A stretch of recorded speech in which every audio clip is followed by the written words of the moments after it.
welcome to the Bible reading plan. Today we're going to be in Titus 1. This is a letter from Paul to Titus, as Titus is on the island of Crete, which is just below Italy, or like the boot, and then there's like a little island there. So that's where he's at right now. That's where Titus is, and Paul, having just been there not long ago, is sending him a letter and kind of giving him directions in what he should be doing. Verse 1 through 4 is just a greeting, like, hey, what's up? There is something he says though in verse 2, which is really cool. It says, in hope of eternal life, which God, who never lies, promised before the ages began. That's really good. But starting in verse 5 and stretching out for a couple verses to about verse 9,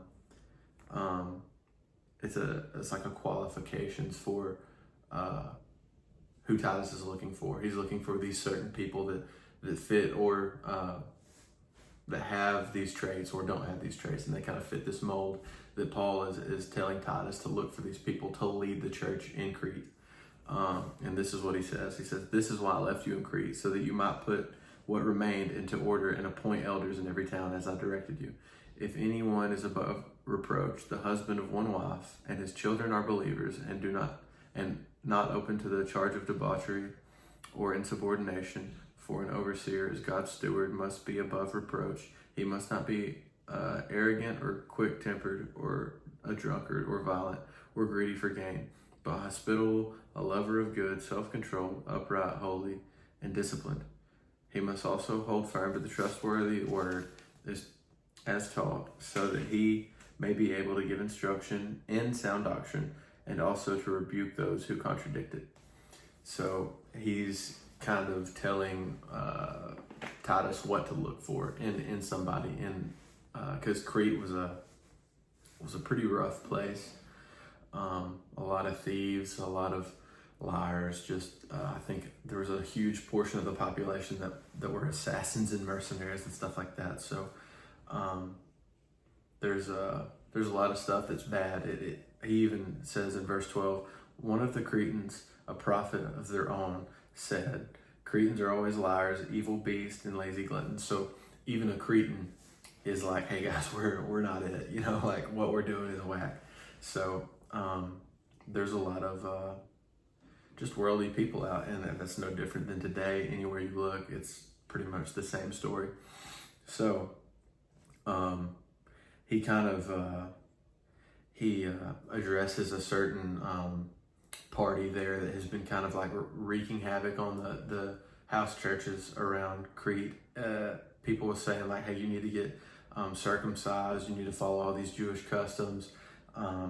In verse 14, verse 13, this is what Paul's saying to Titus. This testimony is true. Therefore, rebuke them sharply, that they may be sound in faith, not devoting themselves to Jewish myths, the commands of people who turn away from the truth. So he's prescribing something. He's hearing, and he can tell that there's something wrong with the Cretan church, and he's giving a prescription to that. He's giving like a medicine, an antidote to what's wrong with them. And we get to read that here. So to skip down to verse 16, they profess to know God, but they deny him by their works. They are detestable, disobedient, unfit for any good work. They profess to know God, but they deny him by their works. That's such a powerful verse that points at a lot of people today. It's kind of the culture in Northeast Alabama and just the Bible Belt in general. Everybody's Christian. Everybody knows Christ. Everybody goes to church on Sunday.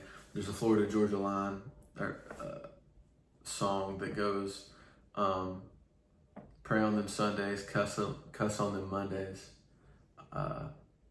That's pretty much the majority of the South. And that's a sad truth. And it's not because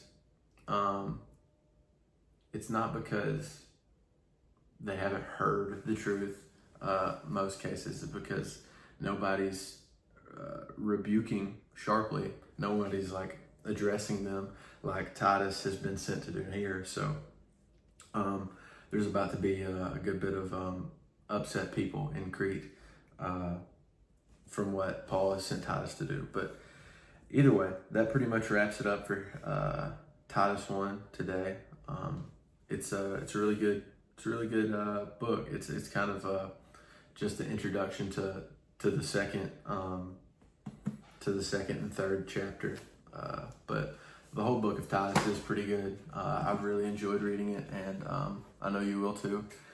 If you ever have any like questions about like some of the books of the Bible, the smaller books of the Bible, like Titus or Philemon or anything like that, there's this thing on YouTube. It's a YouTube channel called Bible Project, and they'll have like videos that they'll teach everything about the book itself.